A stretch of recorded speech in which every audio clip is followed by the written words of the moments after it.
Merci à tous pour votre présence.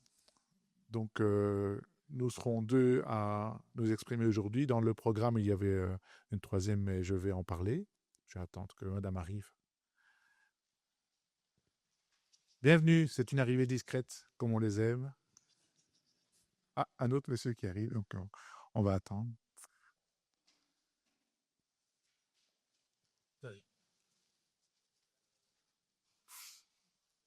Encore deux qui arrivent. Parce que sinon, De quoi? on va commencer. Sinon, Allez alors, on commence.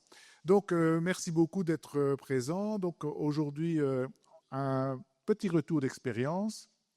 Et comme je le disais dans le pitch, ou en tout cas comme je le faisais sous-entendre, on ne va pas apporter une science aujourd'hui. On va apporter vraiment un retour d'expérience. Donc, quelque chose qu'on a vécu, quelque chose qu'on vit encore aujourd'hui au quotidien et qui, j'ai employé un mot qui pour nous est très important, qui est rempli d'authenticité.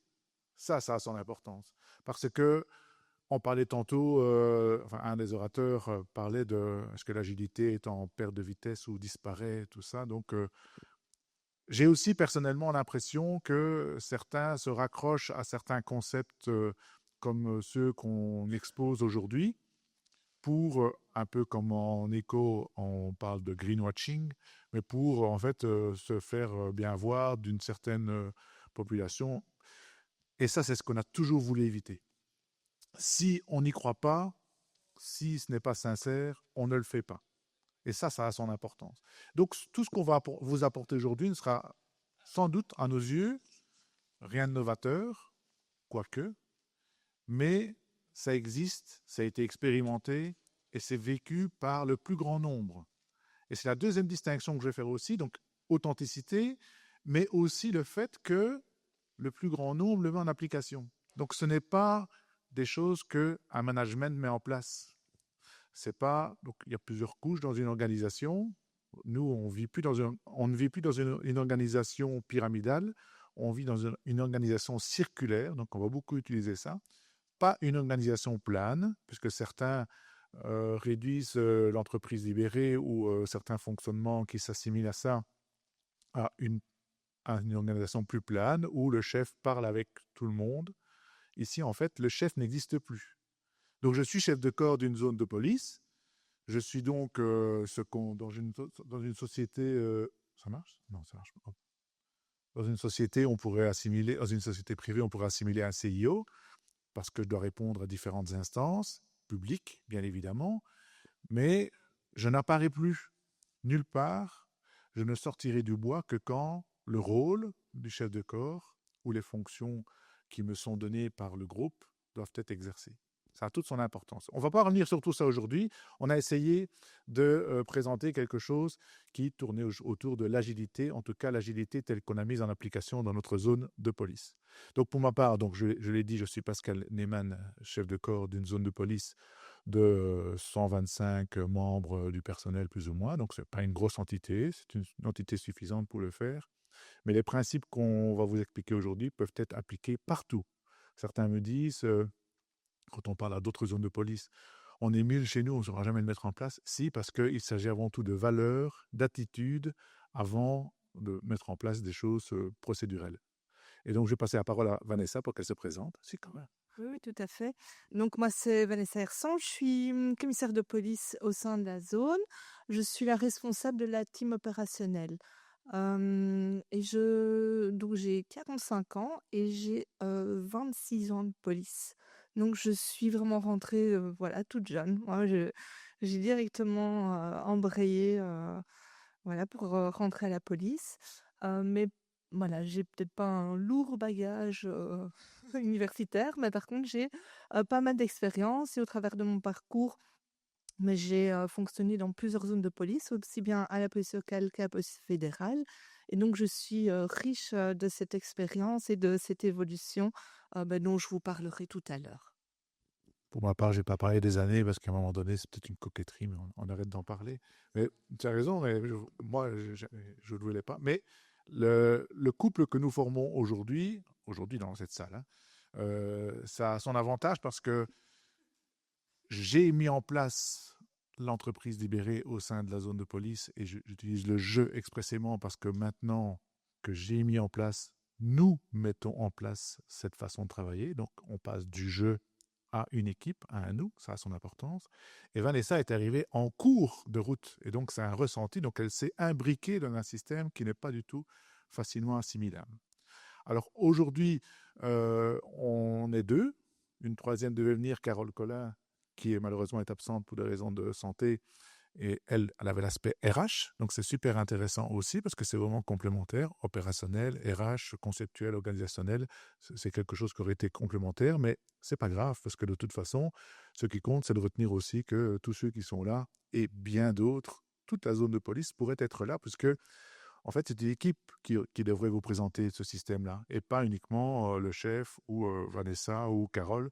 C'est vraiment eux qui sont les meilleurs ambassadeurs et on le voit tous les jours dans les salons de recrutement et tout. C'est vraiment eux qui font les choses. Et je vais déjà introduire l'agilité ici, parce que l'agilité passe par là.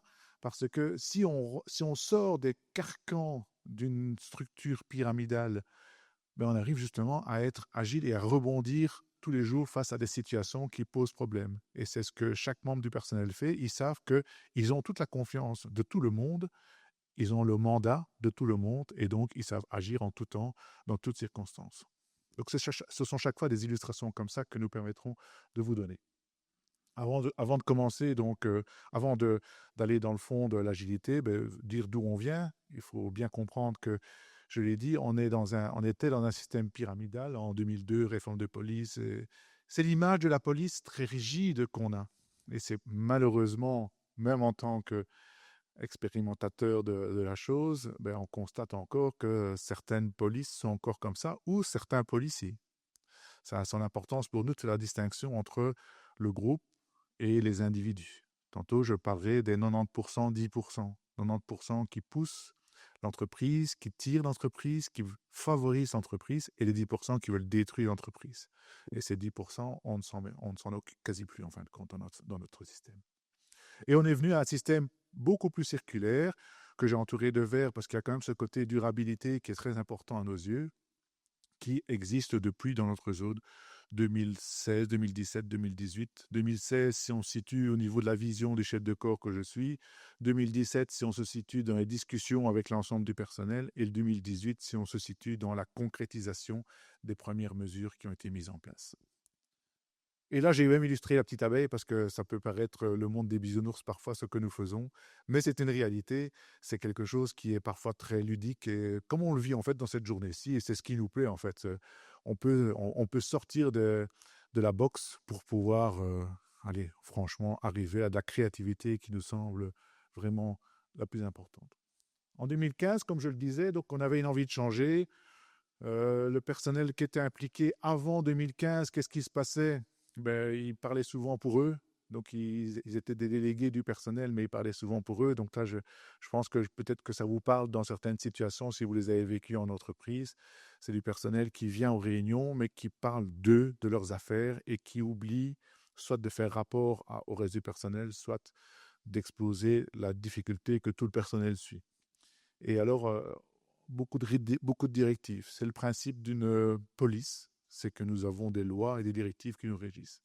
Je me souviens d'une conférence où j'avais été avec Carole, justement, et où Isaac Getz, qui est un fort connu dans l'entreprise libérée, faisait un exposé.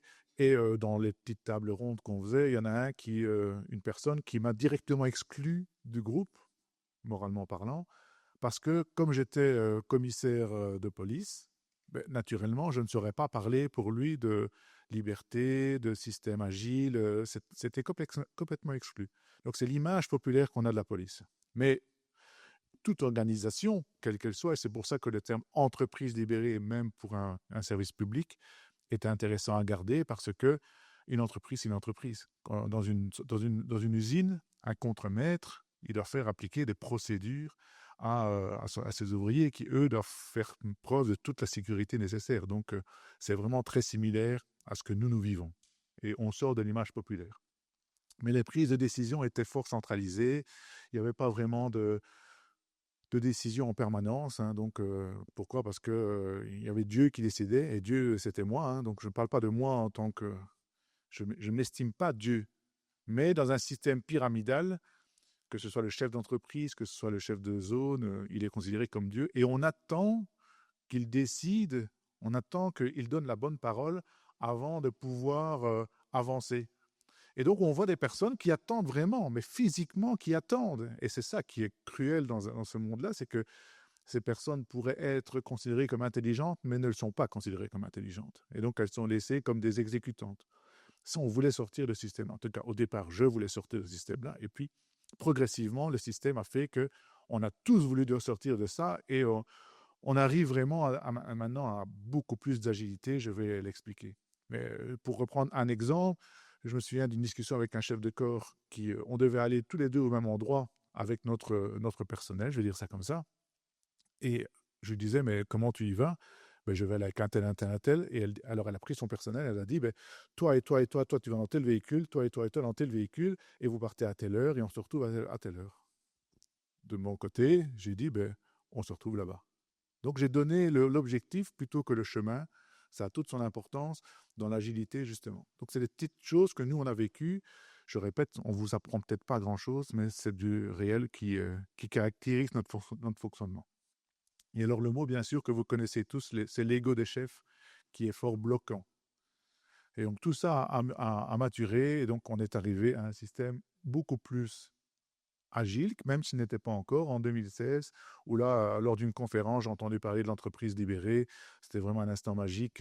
C'est des choses comme on vit aujourd'hui ici dans ces journées, cette journée agile où on sort du cours ex cathedra, et donc là, on comprend vraiment beaucoup de choses. C'était révélateur, on a découvert un chemin. Et là, j'ai eu un entretien avec la direction qui, bien sûr, n'a pas compris tout de suite, mais qui après a compris l'intérêt.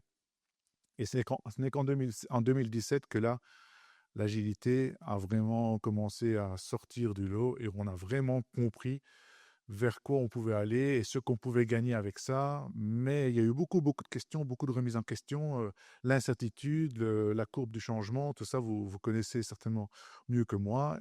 Mais on l'a vécu en réel et on est arrivé alors à certaines personnes qui voulaient y aller, certaines personnes qui ne voulaient pas y aller, certaines personnes qui pensaient y être, mais qui n'y étaient pas. Pour certaines personnes, être libéré, être dans une entreprise libérée, c'était faire ce qu'on veut. Donc, quand on veut, ce qui n'est pas le cas du tout. Une entreprise libérée est quelque chose de très cadré. La seule différence que nous faisons, c'est que la décision est prise par le groupe et non plus par un seul chef. Sinon, là, il y a quand même des décisions et un cadre qui est donné. Et donc, l'agilité s'est accrue vraiment en 2018 et par après, quand on a mis en place un accompagnement extérieur par des gens comme vous. Ça nous a fort été utile.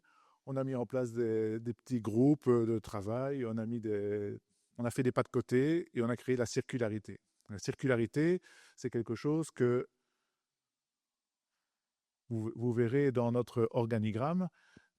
Ça, c'est notre organigramme. Et donc, je vais laisser Vanessa l'expliquer, mais c'est quelque chose qui nous caractérise vraiment. Quand je vous disais tantôt que le chef n'existe plus, nulle part, vous ne verrez dans l'organigramme le chef de corps, le directeur des opérations, le directeur de la ressource humaine. On parle plus de direction, par exemple. Voilà. Et donc, pour créer cet organigramme, donc, je n'étais pas encore dans la zone à l'époque, mais ils ont également fonctionné avec un groupe de travail et le dessin de l'organigramme est produit d'ailleurs par un collègue de notre zone, un cadre de base qui a un background d'infographiste et qui a mis donc son talent au service de l'organisation. Alors, quand vous le voyez, j'espère que ce qui vous saute aux yeux, c'est le centre avec ses alvéoles. Et pour faire le parallèle avec la petite abeille qui est notre mascotte au sein de la zone, mais en fait, ces alvéoles représentent les 10 services opérationnels de la zone. Donc, une zone de police fonctionne avec des fonctionnalités obligatoires. On en a 7 pour le cadre policier, mais en fait, chez nous, ça se décline en 10 services opérationnels. Et donc, ces alvéoles représentent on va dire, les abeilles ouvrières qui sont en première ligne et qui sont à l'œuvre tous les jours pour répondre aux besoins du citoyen. À la tête de ces abeilles, il y a quand même un responsable parce que ce sont des équipes qui fonctionnent, donc il faut quand même un cadre et quelqu'un qui les encadre. Et contrairement à beaucoup d'autres zones de police, chez nous, on a confié ces responsabilités et on a investi les cadres moyens. Donc, on va dire qu'à la police, il y a trois niveaux, cadre de base, cadre moyen, cadre officier, parce qu'on fonctionne comme ça et qu'on a un cadre législatif qui est strict et qui nous l'impose. Ben, notre choix, ça a été de dire impliquons le cadre moyen et ne mettons pas des couches de responsabilité avec des grades. Non, faisons le focus sur la fonction et permettons à chacun de prendre des responsabilités. Et donc, autour de ces alvéoles, vous avez des ellipses et des atomes avec 4 teams. Et donc, ces teams, ce sont les teams qui entourent ces services opérationnels. Et donc, nous avons la team opération, dont je fais partie, la team people support, donc ce qu'on entend dans une organisation ordinaire, la GRH, la gestion des ressources humaines. Donc ici, il l'appelle la team people support pour donner cette notion vraiment d'encadrement et d'être en support des membres de notre organisation, la team logistique et puis on a la team Capecom. Et donc, vous voyez bien, à l'œil nu, voilà, si je vous pose la question, où se trouve Pascal dans cet organigramme? Est-ce que vous le décelez? Non, non plus. Oui, donc cap pour la personne finalement qui donne le cap, le capitaine, parce qu'on est quand même, on a besoin. Donc contrairement à ce qu'il disait tout à l'heure, on a besoin d'une vision et ça tombe bien parce que j'ai été suivre l'atelier vision, mission et la tête à tonton. Et en fait, oui, on a quand même besoin de cette vision qui est donnée par notre chef de corps, donc le capitaine, et la communication. Mais voilà, donc il est dans l'organigramme, il n'est pas au-dessus. Et donc, c'est la notion de rôle que j'expliquais tout à l'heure qui est excessivement importante chez nous. Donc, la fonction n'est pas vraiment importante. Ce qui compte, c'est le rôle que chacun joue. Et donc, là, j'ai un rôle de gardien de la vision. Et ça, c'est important pour le personnel d'avoir quelqu'un. Et ça revient régulièrement dans les discussions où certains se perdent. Et là, je lève le bras comme tantôt. Et donc, j'explique, non, notre vision, c'est ça. Et donc, on a un organigramme, un dessin, un atome à 10 services. Celui qui veut, et ça arrive régulièrement, créer un 11e service, non. Notre vision, c'est d'avoir un cœur de travail, ce cœur d'atome, ce noyau de l'atome à 10 services. Et donc, que faisons-nous? Et cet exposé que nous avions tout à l'heure sur l'agilité frugale, c'était vraiment intéressant parce que on est dans cette organisation-là où on ne va pas demander plus pour faire plus. On a tout ce qu'il faut, on est bien, et donc comment agissons-nous avec ce que nous avons? Et là, le personnel a cette force. Et donc, on a une vision qui est justement de répondre d'apporter une réponse pour chaque citoyen en développant les talents, notamment les talents. Donc, l'humain est au centre de nos préoccupations. On croit en l'humain, on a confiance en lui. C'est lui qui nous apporte toute la richesse de notre fonctionnement.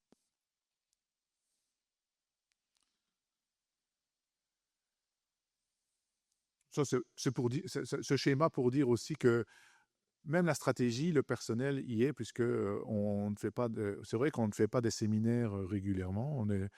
On diminue. Donc, cette agilité frugale l'exposé auquel j'assistais juste avant, on nous expliquait qu'il ne faut pas faire des réunions tout le temps, tout le temps. Ben non, on ne fait pas des réunions tout le temps, justement. La stratégie, on fait un séminaire, c'est un séminaire tous les 6 ans. Donc, on n'en fait pas tous les ans. On fait des team building tous les ans, mais on ne fait pas des séminaires pour réfléchir à la stratégie tous les ans, en fin de compte. Et ça, c'est un membre du personnel qui l'a dessiné. Et donc, quand tantôt Vanessa parlait de l'infographiste, ben dans une organisation pyramidale où on exécute des ordres, l'infographiste, il ne se serait pas révélé. Ici, puisqu'on est dans la recherche de moyens, plutôt que faire appel à une société extérieure infographie, ben on a quelqu'un qui, dans la zone, peut faire de magnifiques travail. Et ça nous suffit complètement. On pourrait faire mieux, bien évidemment. On pourrait avoir de belles banderoles et tout ça, mais pour une zone comme la nôtre et dans notre approche communication, ça répond pile poil à notre demande. Notre Facebook est super développé et ça marche très bien, mais on n'a pas une personne qui tient le Facebook de la zone. On a une équipe, dont des membres du personnel qui sont en intervention sur le terrain et qui mettent des articles. Et comme on a confiance en eux, c'est eux qui décident de ce qu'ils vont mettre. Alors mes collègues chefs de corps disent que c'est une hérésie parce qu'il faut quand même l'accord du chef de corps pour pouvoir mettre dans l'esprit de la zone. Mais l'esprit de la zone, ils le connaissent puisque c'est eux qui le créent. Donc cette circularité se retrouve à chaque instant. Et c'est ça dont il faut se rendre compte, c'est qu'on a une richesse permanente avec l'ensemble du personnel.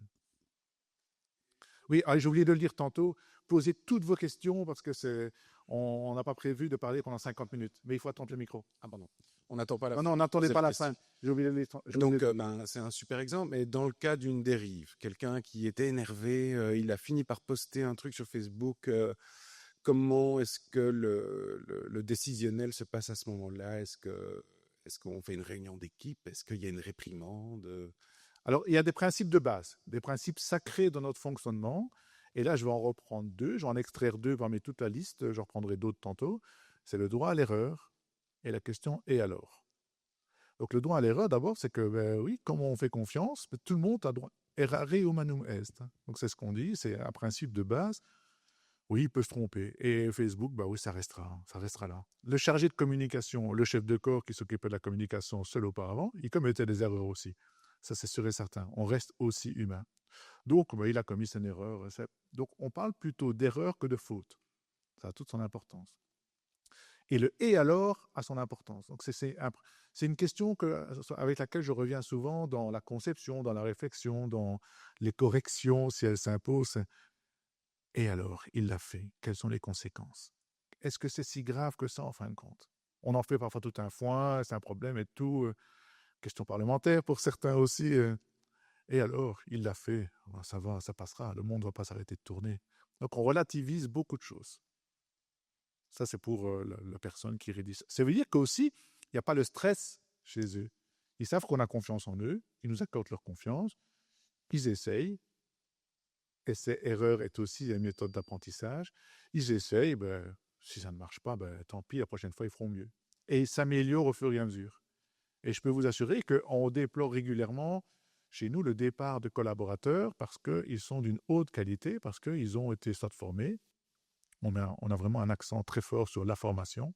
On n'est pas dans une formation obligatoire d'une journée par an. Ou parfois, j'entends que maintenant, dans les sociétés privées, il y a des normes, je crois que c'est 4 jours par an, quelque chose comme ça. Mais on est bien au-delà, en général, parce qu'on investit dans les gens. Donc, ils vont apprendre d'eux-mêmes ou ils vont apprendre en formation comme ça. Donc, on croit vraiment dans l'être humain. N'hésitez pas pour les questions, je le répète. Oui. Oui, allez-y, oui. J'allais attendre la fin. Mais... Non, surtout pas. Et c'est dommage parce que justement, c'est pour revenir au début de l'histoire, c'était pour savoir qu'est-ce qui vous a amené en fait à basculer dans cette agilité, dans ces nouveaux principes. J'entends que c'est une décision personnelle, avec une décision de vouloir passer sur l'agilité, mais qu'est-ce qui vous a amené à ça? Alors, ce n'est pas une décision personnelle, c'est une vision personnelle. Je ne vais pas jouer sur les mots, mais ça a toute son importance. Parce que quand on décide, quand moi, chef de corps, je voudrais qu'on entre dans un système où le chef de corps n'est plus le seul à décider. On entre dans le paradoxe, en fait. Et ça, c'est très compliqué. Ce saut de l'ange, moi, j'ai envie de le faire. Donc, j'avais cette vision je vais expliquer pourquoi après. Mais ce passage entre les deux systèmes, sachant qu'à mes yeux, et de l'expérience qu'on a, on ne sait pas faire les choses à moitié. Donc, on y est, on n'y est pas. On est authentique ou on ne l'est pas. On fait confiance ou on ne le fait pas confiance. Donc, tout ça, ce sont des valeurs tellement fortes qu'on ne sait pas les faire à moitié. Mais au moment où j'ai eu envie de le faire, je l'ai communiqué et j'ai dû me soumettre à ce que les autres écoutaient, entendaient, retenaient et voulaient faire. Et tout ça a son importance parce qu'il y a eu beaucoup de modulation. Et on le vit encore maintenant, puisque quand on fait des groupes de travail, j'ai expliqué après le fonctionnement de nos groupes de travail, qui n'est pas révolutionnaire, c'est quelque chose que vous connaissez, mais qu'on applique chez nous.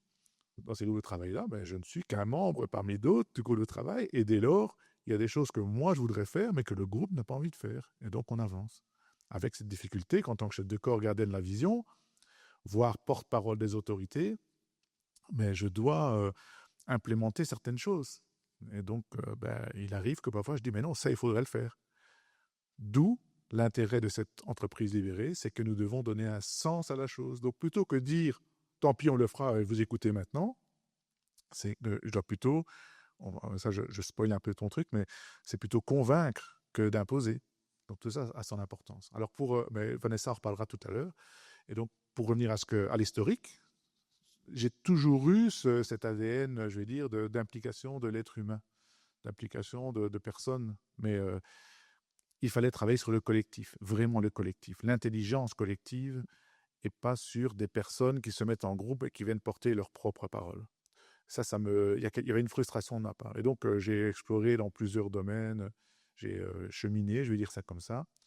Et un jour, j'ai eu cette conférence avec cette révélation, c'est vraiment ça, parce que là, je vais encore noter 4-5 pages en continu, parce qu'il y a vraiment des mots sur les idées que j'avais et que j'ai exposées après à la direction, qui a cru que j'avais fumé un joint juste avant et tout. Donc, c'est compliqué, hein, c'est vraiment compliqué, parce que avec le même paradoxe que j'explique à la direction assimile, c'est au mois de décembre, on va visiter une entreprise libérée pour illustrer les choses, qui n'est pas notre entreprise libérée, donc c'est déjà compliqué. Et puis au mois de janvier, on expose au personnel. Et tout comme vous, je dis, posez vos questions. Du coup, le personnel me pose des questions et je réponds au personnel, mais je ne l'ai pas exposé à la direction avant. Et la direction donc se sent court-circuitée parce que je ne l'ai pas expliqué. Donc c'est excessivement compliqué. Donc l'origine, c'est vraiment cette frustration de ne pas impliquer l'ensemble du personnel. Oui. Bonjour, du coup, juste par curiosité, vous êtes allé visiter quelle entreprise?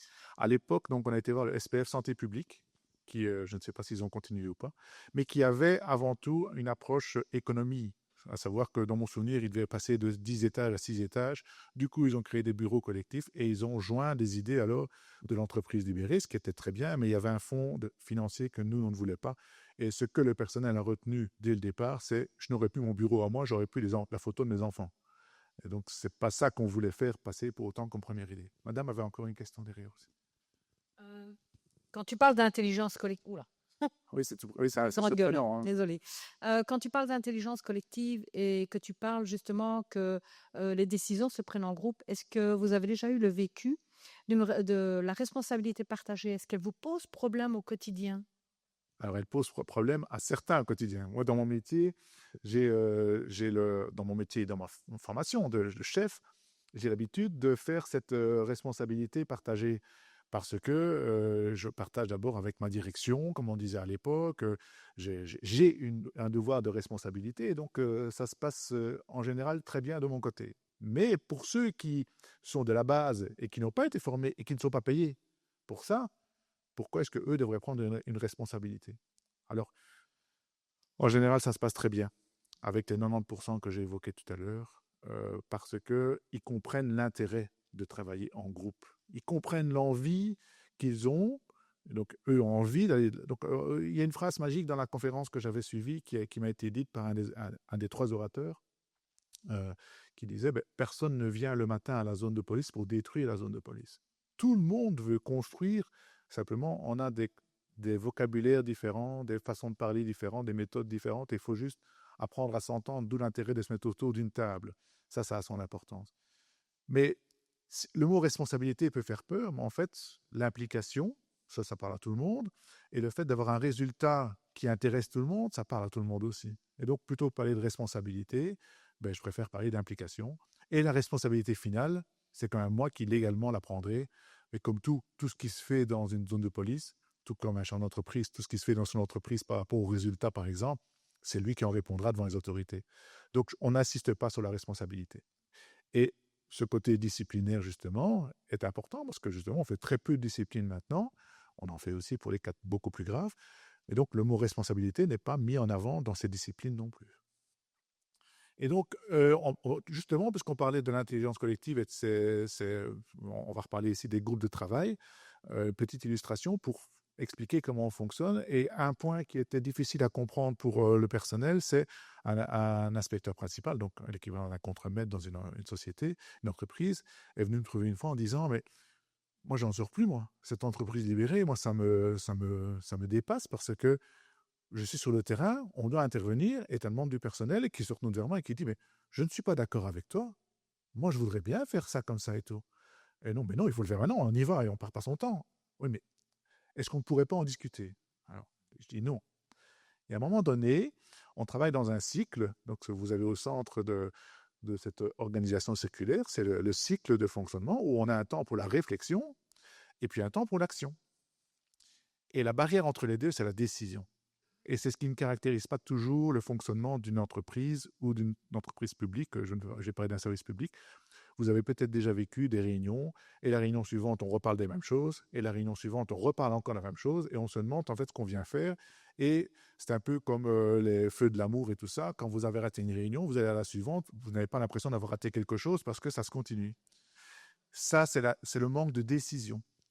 Et donc, nous, on a fortement insisté là-dessus. Et donc, à l'issue de chaque réunion, il doit y avoir des PPPP, des prochains premiers petits pas, ou bien des next steps, comme on les appelle, pour être sûr que des décisions soient prises.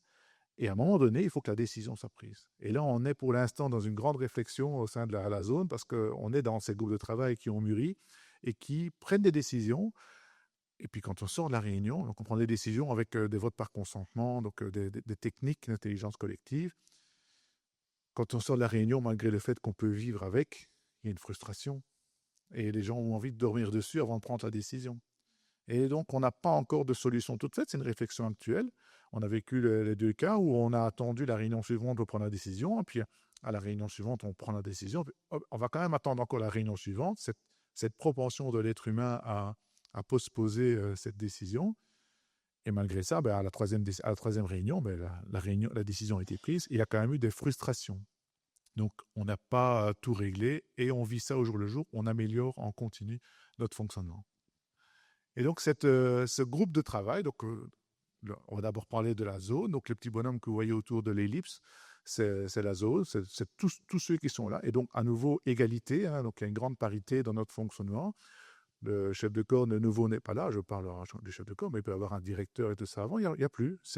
Les gens sont là et on discute tous ensemble. Et la force d'un système circulaire, c'est que dans un cercle, s'il y a un qui s'en va, le cercle est cassé et donc il faut le reconstituer, d'où l'intérêt de garder les membres du personnel et tout ça. Mais je n'évoque pas tous les avantages ici. J'essaie de me concentrer sur l'agilité. Et donc, à un moment donné, le groupe de travail est créé sur base d'un mandat qui a été donné par un comité stratégique. On ne parle plus de comité de direction chez nous, c'est comité stratégique.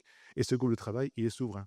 Il a juste pour obligation, et d'où l'intérêt des petits bonhommes en violet, c'est d'aller consulter les experts et les personnes impliquées. S'ils font ça, ils ont les règles du jeu, ils ont tout en leurs mains. Et ça revient après au comité stratégique qui, lui, ne décide plus. Il prend acte de la décision du groupe de travail.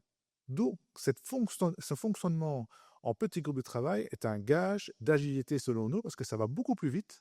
On évite il y a des fonctionnements qui permettent d'avoir des cercles supérieurs et tout ça avec des représentants. De nouveau, je ne vous apprends rien, mais ce cercle supérieur nous dérangeait parce que le groupe de travail est souverain et c'est lui qui décide. Il a tout en main et sa discussion n'est plus possible. Voilà, donc ça c'est vraiment pour aller très vite dans l'intelligence collective. Je donne des illustrations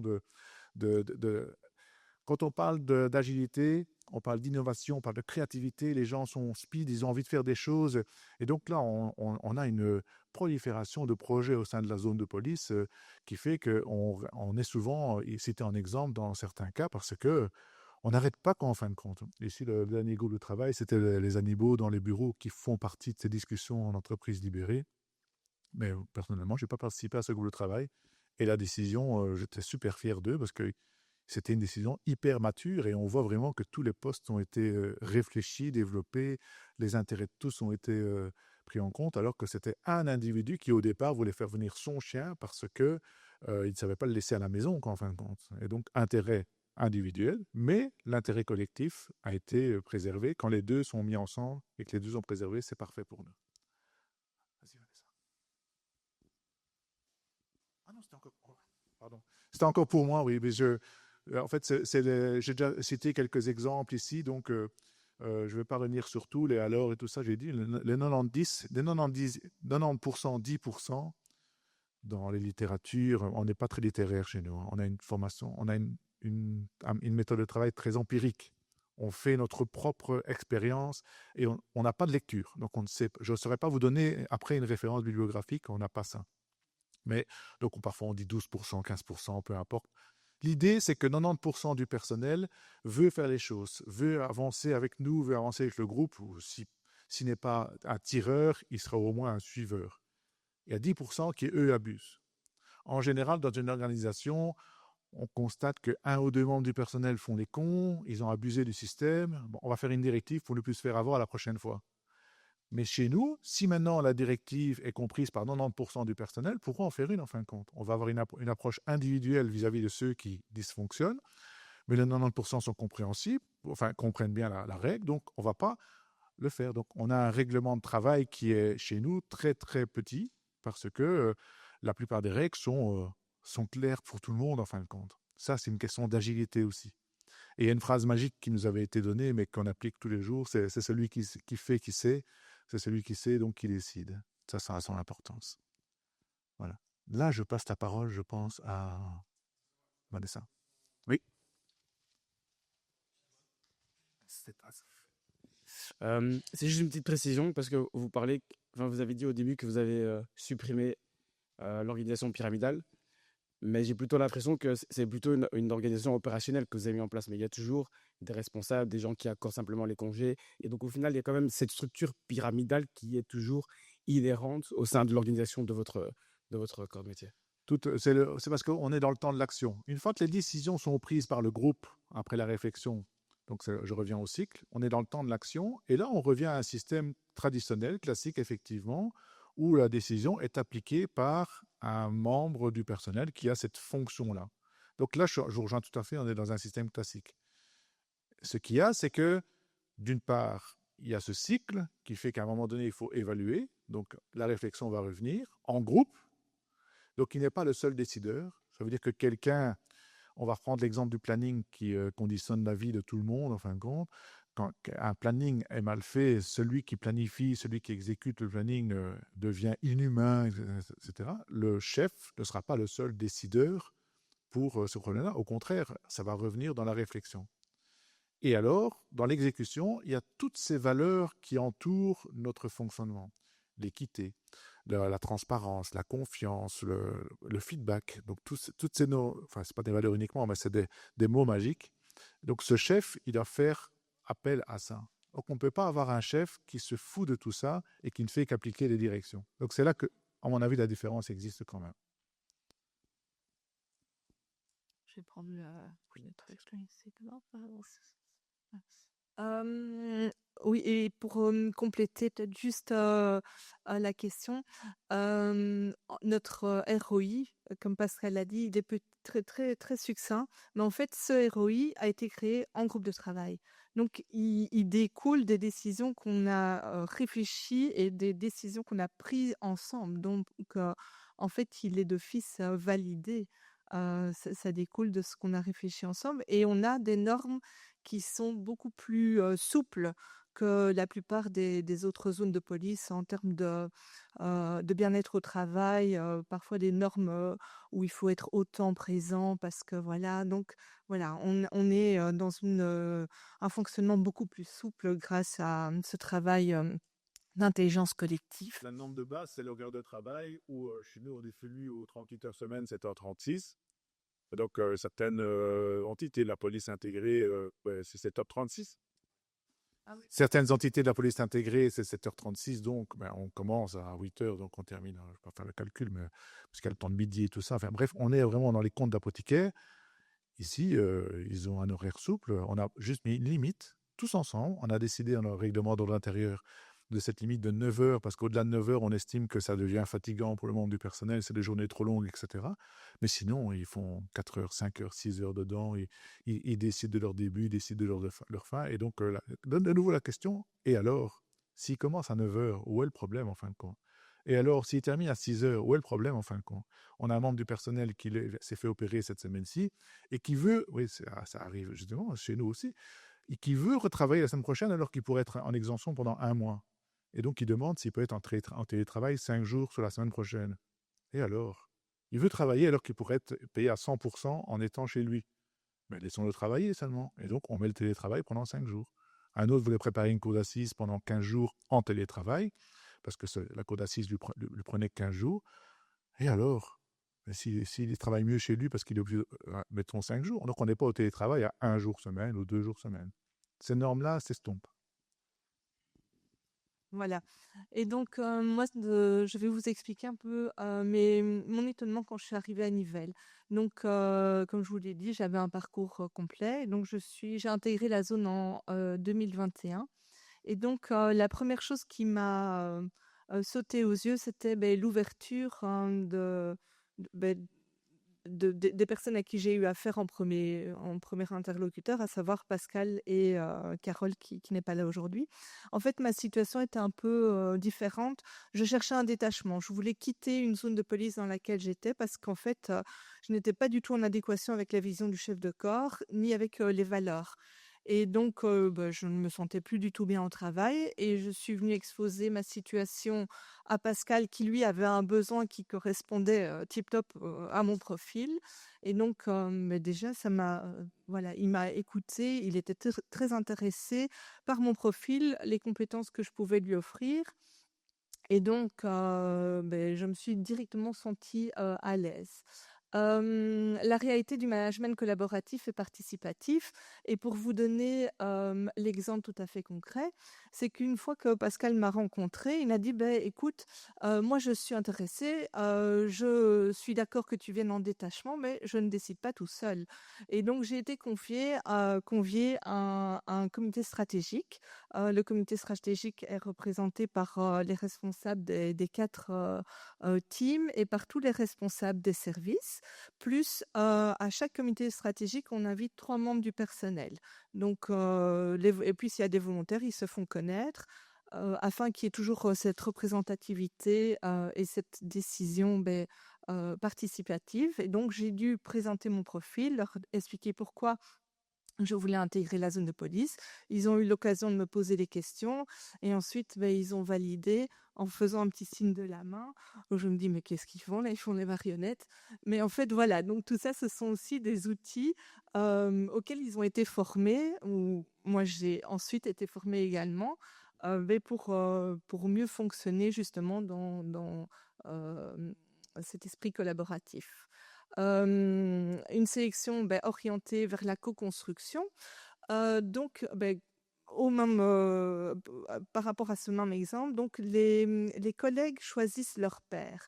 Donc, quand on recrute des personnes de l'extérieur, on inclut les membres de l'équipe avec qui la personne qu'on recrute va travailler. Pour nous, c'est important d'impliquer les pairs. Mais parce que ils vont choisir leur futur collaborateur et le collègue avec qui ils vont parfois passer 8 heures par jour, soit dans un véhicule, soit dans un bureau, ou pire encore, derrière un buisson, observer ce qui se passe. Donc, c'est important de les impliquer. Une attention portée au bien-être et à la flexibilité. Le télétravail existait dans la zone de police de Nivelles avant le Covid. Donc, c'est quand même quelque chose qui était tout à fait exceptionnel à la police. Et ça persiste, c'est quelque chose qui est ancré chez nous. On accorde des heures de sport, on soutient même financièrement le sport. Comme je vous l'ai dit, on a revu tout notre ROI ensemble en mettant vraiment cet accent sur le bien-être parce que effectivement, on part du principe que à partir du moment où ce qu'on attend dans nos missions et nos servitudes est fait avec la qualité qu'on attend, pourquoi est-ce qu'on devrait être restrictif sur le bien-être et les possibilités qu'on offre à nos collaborateurs si la finalité, elle est OK, si nos missions, elles sont OK? Le développement des compétences et l'accompagnement au changement. Donc, si je veux participer à une formation, effectivement, je m'inscris. Il y a toujours quand même un petit, on va dire, une vue de la TPS pour que ce soit quand même cohérent et qu'on ne soit pas toute la moitié de l'année en formation, bien sûr, ça doit être équitable et cohérent. Mais on soutient le membre du personnel à se former, à développer ses compétences. On met en place avec lui un trajet de formation. Donc, on réfléchit avec lui à qu'est-ce qu'il veut faire, où est-ce que tu veux être dans 10 ans, c'est quoi ton projet de carrière. Pour cela, il y a aussi 2 coachs qui ont été formés et les coachs sont là justement pour accompagner. parfois aussi pour accompagner face aux difficultés. Donc si, par rapport à la question qui a été posée, un membre, dévie, on va vérifier pourquoi est-ce qu'il dévie. Parfois, c'est simplement parce qu'il savait pas. Donc il a voulu bien faire, en fait non, il a fait une connerie, mais c'est pas grave, il savait pas. Est-ce que tu ne savais pas parce que tu t'es pas intéressé? Est-ce que tu ne savais pas parce que tu manques de compétences et qu'il faut te former? Voilà, donc c'est l'approche qu'on a, davantage, chez nous et mais effectivement, on en a parlé tout à l'heure aussi, mais il se peut qu'on forme quelqu'un pour le voir partir par après. Mais c'est pas grave, c'est du win-win parce que, cette personne nous sera toujours reconnaissante de l'avoir ramené là où il est, où il ira. Et puis pendant tout ce trajet, on a quand même, on travaille aussi sur la motivation. Les formations sont aussi une réponse à votre question de tout à l'heure, dans le sens que ce n'est pas une organisation uniquement opérationnelle, ce n'est pas un fonctionnement opérationnel. Avant, on avait donc, dans la vision pyramidale, on avait un directeur des opérations qui dirige 80% du personnel, puisqu'il y a 80% du personnel qui est orienté vers l'opération chez nous. Et donc, ce directeur des opérations avait la main mise sur tout.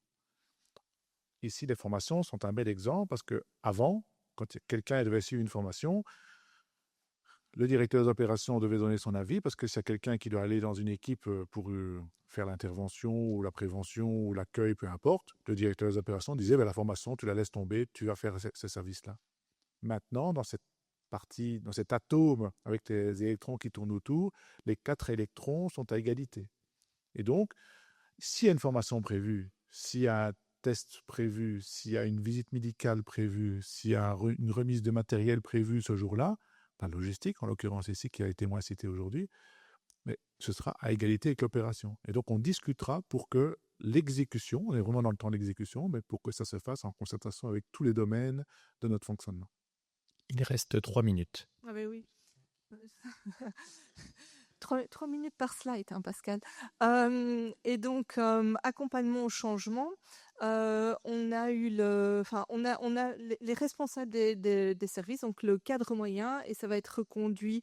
En fait, on mise beaucoup sur le cadre moyen, et donc on a eu l'occasion de suivre il y a 2 ans un trajet de leader libérateur. Voilà, donc c'est intéressant aussi. Alors, un fonctionnement humain et responsabilisant. Et là, je mets vraiment en grand, mais je ne l'ai pas affiché, mais je vous dis ce mot confiance. Évidemment, il faut faire confiance. Il faut pouvoir oser faire confiance.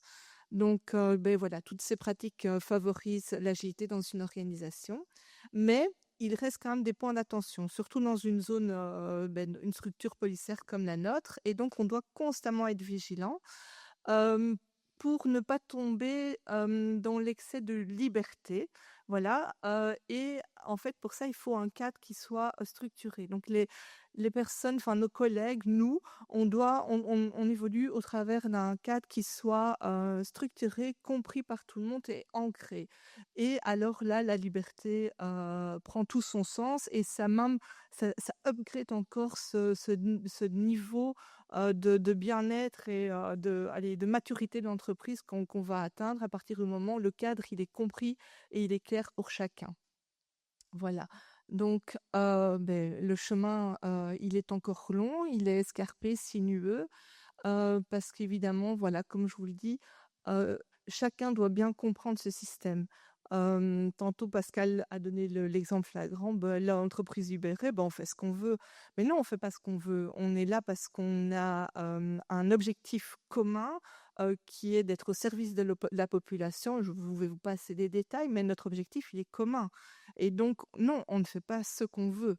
Et donc, il ne faut pas transformer la manière, le bien-être, ces valeurs qu'on porte et cette réflexion qu'on fait ensemble, ces décisions qu'on prend ensemble au profit de l'individu. On doit vraiment mettre le collectif en avant. Le cadre et les limites claires. Et effectivement, de temps en temps, il faut qu'on soit encore cadrant. Moi, personnellement, puisque j'ai cette fonction de responsable des opérations, il arrive que je dois être cadrant. Et puis, on a un boulot où il arrive des moments où on est quand même dans le show et c'est pas à ce moment-là qu'on discute. Hein. Et donc, il y a encore du management directif à certains moments parce que c'est tout simplement nécessaire. On doit encore travailler sur, de nouveau le collectif. Donc sortir de soi-même, de son service, «Ah pour moi ça fonctionne bien et j'y trouve mon compte et donc le reste je m'en occupe pas». Non, on doit, beaucoup s'investir pour, que ça percole chez chacun, qu'on travaille ensemble et que tout le monde doit s'y retrouver et que certaines fois on prend des décisions qui ne plaisent pas à tout le monde, mais on peut vivre avec. Voilà. On implique énormément le personnel, mais ça coûte du temps, de l'énergie et donc pendant qu'on consacre du temps à ça, on ne fait pas autre chose. Donc c'est voilà, mais c'est nécessaire parce que, in fine, allez, on a une zone de police où le cadre est complet. Il y a une file d'attente quand on postule, je vais prendre cette image-là, mais on a une file d'attente. Donc quand on ouvre 1 ou 2 places, il nous est arrivé d'avoir 40 postulants. Donc voilà, on se dit, on se pose beaucoup, beaucoup, beaucoup de questions. Voilà, parce qu'on c'est très confrontant, surtout notre, milieu, voilà, on reste une administration et on reste une administration très spécifique, la police. Donc effectivement, c'est très confrontant, j'y arriverai. Et alors, il faut, veiller à ce que oui, certains, membres qui ont pris le chemin depuis le début, voilà, ont parfois l'impression de tourner en rond. Et ça, c'est typiquement quand il y a des groupes de travail qui n'aboutissent pas dans le sens où ils espèrent, voilà. Alors, voilà, là, alors on dit, oh, c'est toujours la même chose, et voilà. Alors que généralement, un groupe de travail, c'est 1 à 3 réunions avec une décision, une présentation en costrate et une validation. Et alors là, Pascal disait tantôt qu'il doit encore beaucoup convaincre. Oui, on doit convaincre, mais on travaille à faire adhérer plutôt que convaincre à tout prix. Et donc parfois, on se sépare de collaborateurs qui ont des magnifiques compétences professionnelles, mais qui ne sont pas dans ce trip-là. Voilà. Et donc, tant pis, on s'en sépare parce qu'ils n'adhèrent pas. Voilà. Alors, voilà, je vais faire très vite. C'est le dernier, voilà, ouais, c'est très vite. Mais donc ça, c'est sur quoi on travaille, on maintient nos efforts pour aller vers une entreprise, une police agile, une zone de police agile. Mais voilà, on renforce les compétences et les... Mais voilà, certaines personnes ont ça en eux. On va dire, c'est savoir-être qui vont vers de l'agilité. Mais tout le monde n'a pas ça en soi. Et donc, on doit quand même rallier le cadre, le middle management, vraiment. Pour nous, ça, c'est la clé. C'est la clé du bon fonctionnement de notre organisation parce qu'eux ont des équipes de terrain. Voilà, ils travaillent à des équipes de 6-7. Le middle management, si lui n'adhère pas et n'a pas les savoir-être attendus, cette agilité, ça casse la chaîne. Donc, on renforce vraiment notre attention sur le middle management. Et pour qu'il fasse preuve d'exemplarité, comme je vous l'ai dit, au niveau du recrutement, on est fort axé sur justement ses savoir-être. On préférera prendre quelqu'un qui est un peu moins compétent, mais qui est dans notre mood, en se disant, lui, c'est déjà 70% de gagné, et ce qui manque en compétences, c'est pas grave, on va le former. Voilà, travailler sur l'ego, oui, énormément parce que, voilà, surtout avec ces niveaux à la police, celui qui veut absolument être chef et dire c'est moi le chef et c'est moi qui dis, voilà, vient pas à Nivelles, quoi. Alors, ça demande beaucoup de communication, de temps consacré, bien communiquer, poser les bonnes questions, accorder du temps dans les feedbacks. Donc, pour nous, c'est très important. Et là, ça rentre aussi justement quand il faut ajuster. On ne va pas punir, on va plutôt avoir, sauf si c'est un comportement déviant qui se répète. Évidemment, du disciplinaire, ça existe aussi à la police. Mais on va privilégier de faire le travail de questionnement et de remise en question en se disant, voilà, maintenant, comment est-ce qu'on pallie à ça, comment est-ce qu'on évolue. Mais ça coûte quand même de l'argent, hein. Donc on a quand même des autorités communales qu'il faut la convaincre et faire adhérer. Et voilà, alignement des compétences, ça c'est la conséquence de tout ça au-dessus. Voilà. Moi j'ai plus à brosser des aspects pratico-pratiques. Et voilà. Merci beaucoup.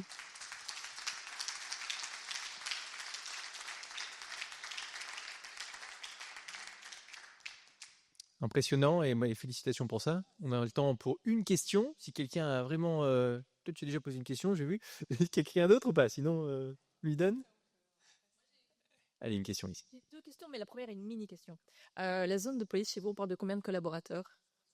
Ouais, ok, bon, c'était bon. 125. Parfait, ok. Et est-ce qu'il y a d'autres zones qui sont intéressées par adopter le même modèle? Alors, il y a d'autres zones qui se sont renseignées, qui ont voulu s'inspirer. Nous sommes actuellement, à ma connaissance, la seule zone sur 178 qui pratique comme ça. Donc, ça a son importance.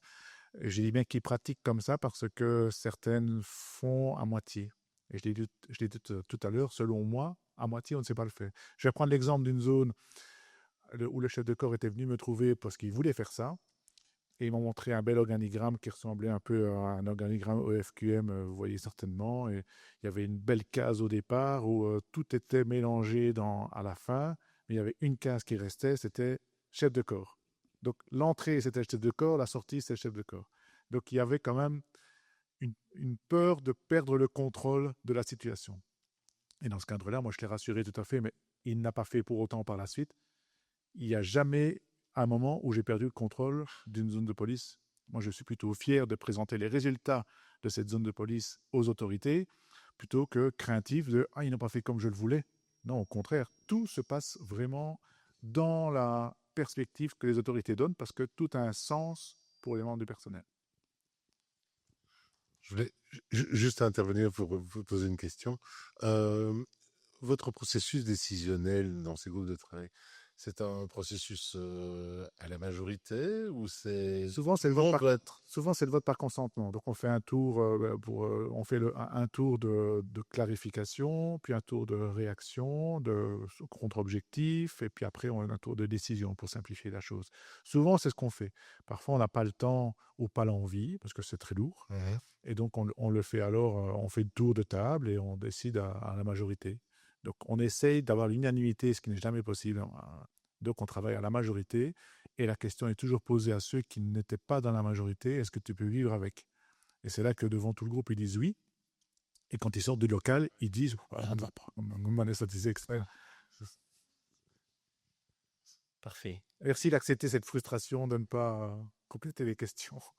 Mais on se voit après si vous voulez. Vanessa et moi sommes là. Avec le recul, parce que c'est quelque chose qui a commencé 2017, ça prend beaucoup de temps. Avec le recul, est-ce que vous feriez ça différemment? Est-ce que vous avez appris des choses? Est-ce que il y a des choses que vous feriez mieux? Dans amélioration continue de la mise en place de systèmes, quelle serait une approche différente que vous aurez à certains points? C'est une question que je me suis posée sans trop caricaturer au moins 1000 fois. Parce que chaque fois, ça revenait, etc., au fur et à mesure et tout ça. Donc, d'abord, quand je l'ai présenté comme vision, j'ai dit que c'était un projet à 10 ans. 4-5 ans de mise en place, 5-6 ans de consolidation, où on affine en fin de compte. On est plutôt dans cette consolidation, cet affinage, avec la difficulté du Covid aussi, qui a été une période d'interruption, de suspension, mais quand même de réflexion et tout.